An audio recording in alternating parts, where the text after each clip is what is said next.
Bonjour, dans cette vidéo nous allons réaliser 7 travaux pratiques TP à l'aide d'une carte Arduino Mica.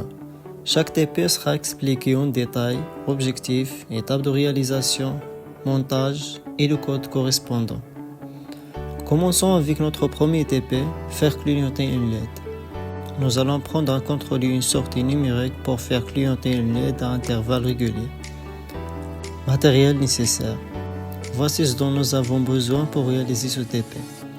La carte Arduino Mica, une plaque DC, une LED, une résistance de 220 ohms, des câbles de connexion. Schéma de montage. Voici le schéma de notre TP. Pour le fonctionnement souhaité, téléversons le code suivant vers la carte Arduino.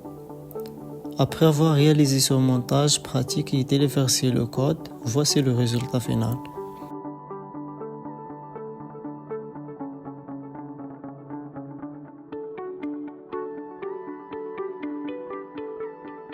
Passons maintenant au TP suivant.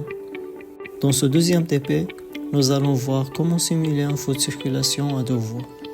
L'objectif est d'apprendre à gérer plusieurs sorties numériques en programmant une séquence logique pour simuler des feux de circulation. Matériel nécessaire. Voici ce dont nous avons besoin pour réaliser ce TP. La carte Arduino Mica, une plaque DC, 6 LED couleur rouge, jaune, verte pour chaque voie, 6 résistances de 220 ohms, des câbles de connexion. Le schéma de montage. Voici le schéma de notre TP. Téléversons le code suivant pour obtenir le fonctionnement souhaité.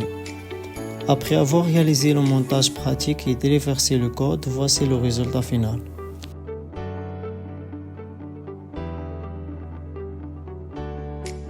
Passons maintenant au TP3.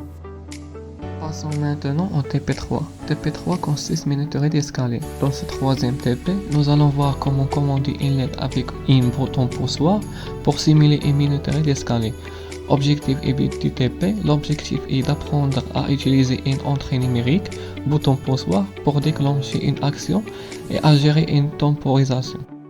Matériel nécessaire, la carte Arduino Mica, une breadboard, une LED, un bouton poussoir, une résistance de 220 ohms. Voici le schéma de notre TP. Téléversons le code suivant pour le fonctionnement souhaité. Voici le résultat final.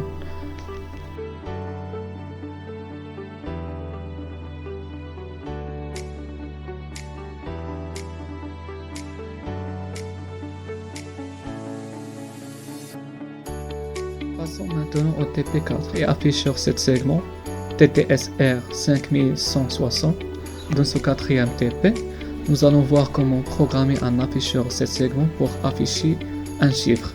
Matériel nécessaire, la carte Arduino Mica, une breadboard, un afficheur 7 segments TTSR 5160, 8 résistances de 200 ohms, fil de liaison.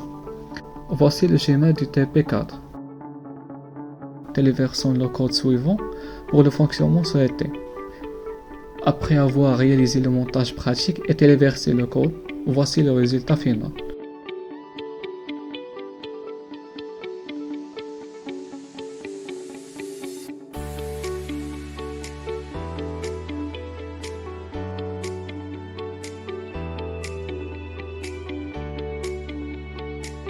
Passons maintenant au TP5.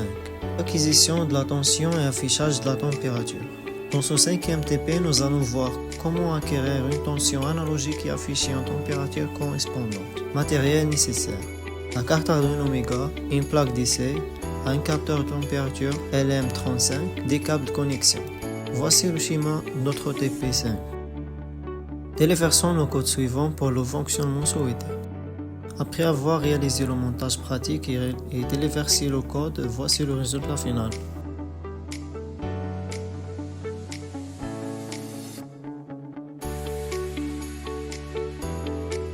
Passons maintenant au TP6. Agir auteur-commande d'un moteur DC. Dans ce sixième TP, nous allons voir comment commander un moteur DC à l'aide d'une carte Arduino. Matériel nécessaire.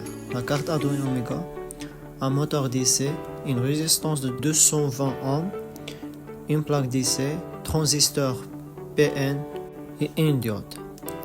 Voici le schéma de TP6 en utilisant la carte Arduino Mega. Téléversons le code suivant pour le fonctionnement souhaité. Après avoir réalisé le montage pratique et téléversé le code, voici le résultat final.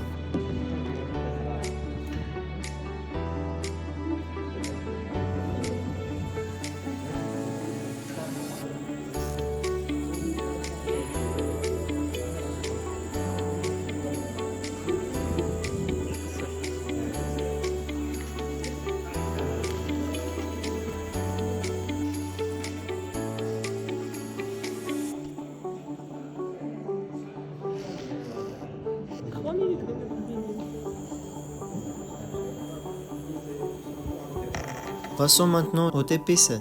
TP7 commande d'un servomoteur avec résistance variable. L'objectif de cette TP est de programmer une carte Arduino Mega pour commander un servomoteur à l'aide d'une résistance variable.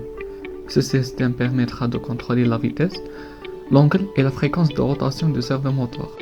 Matériel nécessaire: la carte Arduino Mega, une breadboard, une résistance variable de 10 kΩ, un servomoteur.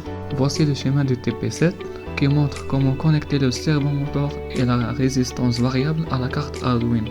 Téléversons le code suivant sur la carte Arduino pour le fonctionnement souhaité. Voici le résultat final.